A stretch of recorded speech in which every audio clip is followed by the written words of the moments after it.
योगी सरकार में कैबिनेट मंत्री बेबी रानी मौर्य ने सपा नेता स्वामी प्रसाद मौर्य पर जमकर हमला बोला। उन्होंने सपा नेता को अवसरवादी करार देते हुए कहा कि स्वामी प्रसाद मौर्य अवसरवादी थे और बस अवसर खोजने आए थे। यूपी के बरेली में कुछ ऐसा हुआ जिसे देखकर अफसर भी दंग रह गए। जो काम बड़े बड़े कारोबारी करने से बच रहे थे उसको एक छोटे से बच्चे ने कर दिखाया। छुट्टी का दिन होने के बाद अफसर मीटिंग कर रहे थे। इसी बीच एक बच्चा 1.5 लाख रुपए का चेक लेकर उनके पास पहुंच गया। बच्चे से चेक लाने के बारे में जब अधिकारियों ने पूछा तो पूरी बात सामने आई। मामला बरेली जिले के नगर निगम के जोन 4 का है। यहाँ रविवार के दिन भी टैक्स विभाग खोला गया था। अधिकारी हाउस टैक्स रिकवरी की रिपोर्ट बना रहे थे, तभी एक बच्चा 1.5 लाख रुपए का चेक लेकर पहुंच गया। 3 माह बाद जिला कारागार में मुलाकात करने पहुंचे अपनों को देखकर बंदी भावुक हो गए।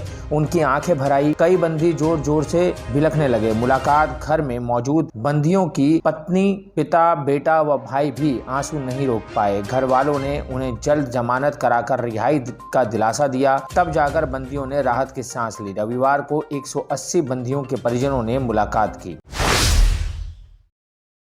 उत्तर प्रदेश की 403 विधानसभा सीटों में से महज एक पर जीत हासिल करने वाली बसपा अब एक्शन मोड में आती दिख रही है। रविवार को पार्टी की चीफ मायावती ने लखनऊ में हार को लेकर समीक्षा बैठक की। इस मीटिंग में प्रदेश के सभी नेता मौजूद थे और मायावती ने अहम फैसला लेते हुए सभी कमेटियों को भंग कर दिया। इसके अलावा आजमगढ़ लोकसभा सीट पर होने वाले उपचुनाव के लिए प्रत्याशी का भी ऐलान कर दिया। बसपा की ओर से गुड्डू जमाली को उपचुनाव के लिए प्रत्याशी बनाया गया है। वह असुद्दीन ओवैसी की पार्टी AIMIM को छोड़कर बसपा में शामिल हुए हैं।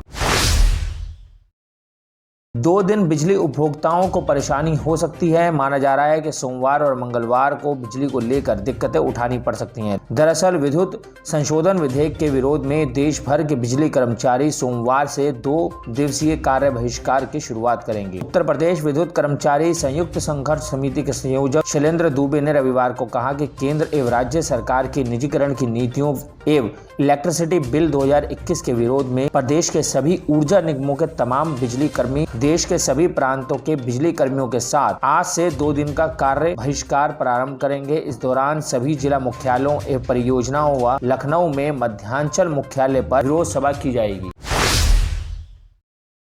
उत्तर प्रदेश में भारतीय जनता पार्टी की सरकार बनने के लिए मुसलमानों को कसूरवार बताते हुए बहुजन समाज पार्टी सुप्रीमो मायावती ने कहा कि विधानसभा चुनाव के परिणामों से साफ हो चुका है कि समाजवादी पार्टी के पास ना तो उत्तर प्रदेश में सरकार बनाने की और ना ही भाजपा को सत्ता में आने से रोकने की काबिलियत है। भाजपा की सत्ता से बेदखल करने की कुव्वत सिर्फ बसपा के पास है।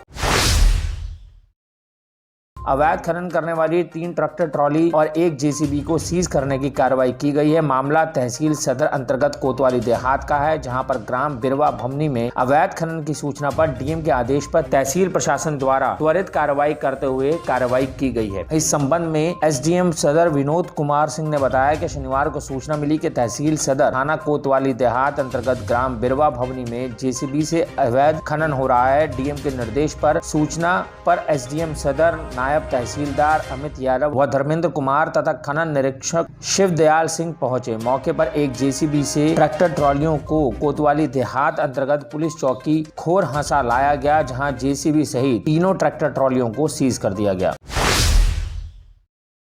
युवक ने फांसी लगाकर की आत्महत्या। नगर कोतवाली क्षेत्र में एक युवक ने फांसी लगाकर आत्महत्या कर ली। उसके शव को पुलिस ने अपने कब्जे में लेकर पोस्टमार्टम के लिए भेजा है। नगर कोतवाली क्षेत्र के सिविल लाइंस निवासी बजरंगी प्रसाद का 30 वर्षीय पुत्र आशीष बाल्मीकि ने पारिवारिक कलह को लेकर फांसी लगाकर आत्महत्या कर ली। पुलिस ने उसके शव को अपने कब्जे में लेकर पोस्टमार्टम के लिए भेज दिया है।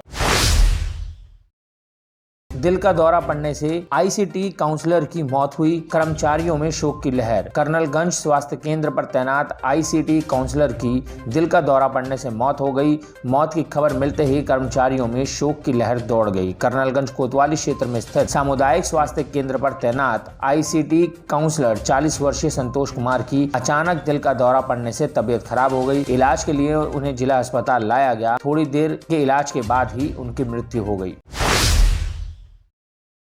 प्रदेश व राष्ट्रीय स्तर पर रक्तदान के क्षेत्र में निस्वार्थ भाव से कार्य करते हुए विगत वर्षों में लाइफलाइन ब्लड सेवा समिति के सदस्यों ने समाज में सक्रिय रूप से अग्रसर भूमिका निभाई है, जिसके लिए संस्था को कई बार सम्मानित किया जा चुका है। बताते चले कि जनपद गोंडा अंतर्गत विकास खंड परसपुर के लाइफलाइन ब्लड सेवा समिति को अंतर्राष्ट्रीय संस्था निफा के तत्वाधान में इंटरनेशनल लाइफ सेवर अवार्ड तथा world book of records London द्वारा सहभागिता प्रमाण पत्र प्रदान किया गया। उक्त सम्मान लखनऊ स्थित बौद्ध शोध संस्थान गोमती नगर में एडीजीपी श्री विनोद कुमार सिंह के कर कमलों द्वारा संस्था को भेंट किया गया।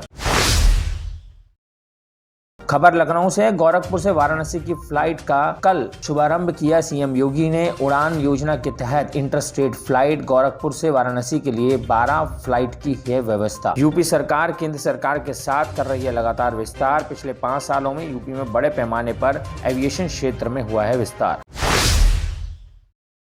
अयोध्या में मासूम बालिका के साथ हुई दरिंदगी के विरोध में कांग्रेस पार्टी ने जिला अध्यक्ष अखिलेश यादव के नेतृत्व में विरोध मार्च निकालकर मासूम बालिका को न्याय दिलाने की अयोध्या कांग्रेस कमेटी ने मांग की। कांग्रेस पार्टी के नेता तथा पदाधिकारियों ने गांधी पार्क से कलेक्ट्रेट तक रैली निकालने का प्रयास, परंतु रोडवेज के पास भारी पुलिस बल ने उन्हें रोक लिया। नाराज कांग्रेसियों ने मासूम को न्याय दिलाने के लिए नारेबाजी भी की। मौके पर मौजूद सिटी मजिस्ट्रेट ने उनका ज्ञापन लेते हुए उनको समुचित कार्रवाई करने का आश्वासन दिया है।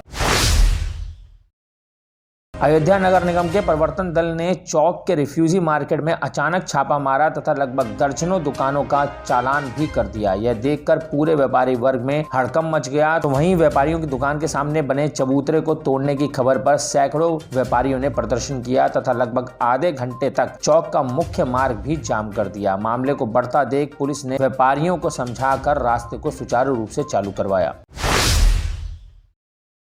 राम की नगरी अयोध्या से जबरदस्ती गैर समुदाय के लोग एक हिंदू परिवार के लोगों का पलायन करवाने की धमकी का मामला प्रकाश में आया है। वहीं इस मामले को लेकर करनी सेना भारत की प्रवक्ता श्वेता राज सिंह के हस्तक्षेप के बाद पीड़ित संगीता देवी की तहरीर पर पुलिस ने थाना कोतवाली नगर में गैर समुदाय के एक ही परिवार के 5 लोगों के खिलाफ मुकदमा दर्ज कर दिया है। बताने के पूरा मामला कोतवाली नगर की पुरानी सब्जी मंडी का है। पीड़ित सुधांशु ने कहा कि शहर की पुरानी सब्जी मंडी मोहल्ला मुस्लिम बहुल्य क्षेत्र है, जहाँ उस मोहल्ले में केवल 8 हिंदू परिवार रहते हैं, जिनमें से 2 हिंदू परिवार मुसलमानों के डर के कारण अपना घर बेचकर कहीं और चले गए हैं। बाकी बचे 6 परिवार भी मुसलमानों के बीच डर कर रहने के लिए मजबूर हैं। इस दौरान पीड़ित सुधांशु ने कहा कि वे अपना घर बनवा रहे हैं और घर बनाते समय अड़ंगा डाला जा रहा है कि चुपचाप अपना घर बेचकर कहीं और चले जाओ, वरना परिवार के लोगों की हत्या करवा दी जाएगी। योगी 2.0 सरकार की पहली कैबिनेट बैठक कल सुबह 10 बजे लोक भवन में हुई। वहीं 11 बजे मुख्यमंत्री योगी आदित्यनाथ ने राजभवन में प्रोटेम स्पीकर के शपथ ग्रहण समारोह में भी शामिल हुए, जिसके बाद 11:30 बजे सीएम योगी आदित्यनाथ सचिव स्तर से ऊपर के सभी आला अधिकारियों से मिले और उन्हें संबोधित किया। बीकापुर क्षेत्र में युवाओं को नशे की बुरी लत, कई नामी गिरामी परिवार के युवा भी शामिल। इस समय नशे की लत बीकापुर क्षेत्र में तेजी से चल रही है। गांव में इंजेक्शन लगाकर नशे की लत चौराहों पर देखी जा सकती है। बीकापुर के मलेथू कनक रेलवे स्टेशन के आसपास नशे का चलता है कारोबार। कई युवक को पुलिस ने कई बार दबोचा, लेकिन जमानत पर छूटकर क्षेत्र में नशे का कर रहे हैं कारोबार। युवाओं में नशे के कारोबार बढ़ने से आने वाली पीढ़ी का हो रहा है सत्यानाश।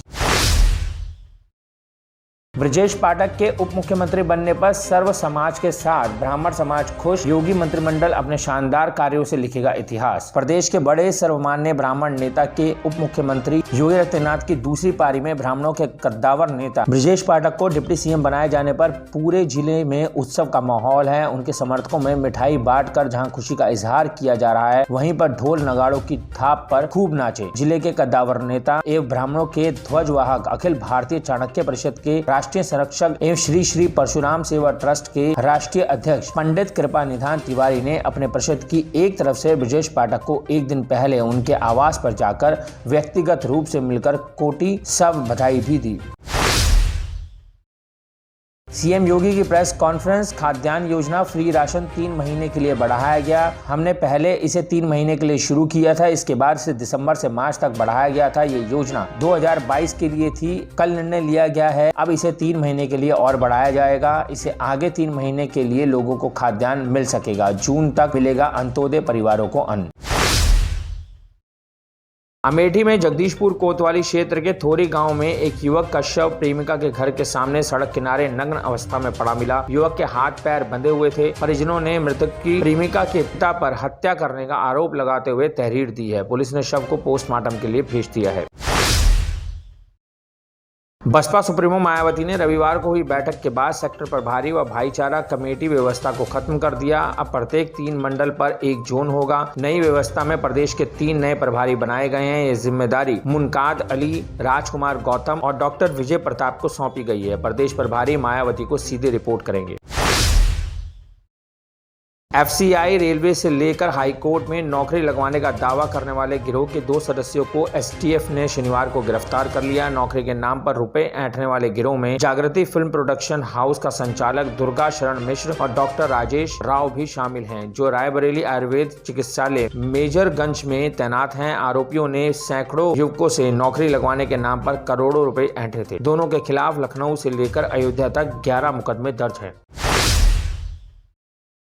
उत्तर प्रदेश में मुख्यमंत्री योगी आदित्यनाथ ने रविवार को डिजिटल माध्यम से गोरखपुर से वाराणसी के लिए हवाई सेवा नई उड़ान की शुरुआत की। राज्य सरकार के प्रवक्ता के अनुसार गोरखपुर से वाराणसी के लिए पहली बार हवाई सेवा की शुरुआत के लिए गोरखपुर में आयोजित समारोह में मुख्यमंत्री योगी आदित्यनाथ लखनऊ से डिजिटल माध्यम से जुड़े, जबकि सिंधिया ग्वालियर से इस समारोह में डिजिटल माध्यम से शामिल हुए। यह हवाई सेवा उड़ान योजना के अंतर्गत प्रारंभ की गई है। परिवहन निगम की एसी बसों में सीट बुकिंग करना अब आसान होगा। यात्री घर बैठे मोबाइल से ऑनलाइन सीटों की बुकिंग कर सकते हैं। परिवहन निगम ने यूपीएसआरटीसी ऑनलाइन ऐप नाम से मोबाइल ऐप का प्रयोग सफल हुआ। यात्री गूगल प्ले स्टोर से ऐप डाउनलोड करके लखनऊ समेत यूपी के 212 रूटों पर संचालित होने वाली 774 बसों में ऑनलाइन सीटों की बुकिंग कर सकेंगे।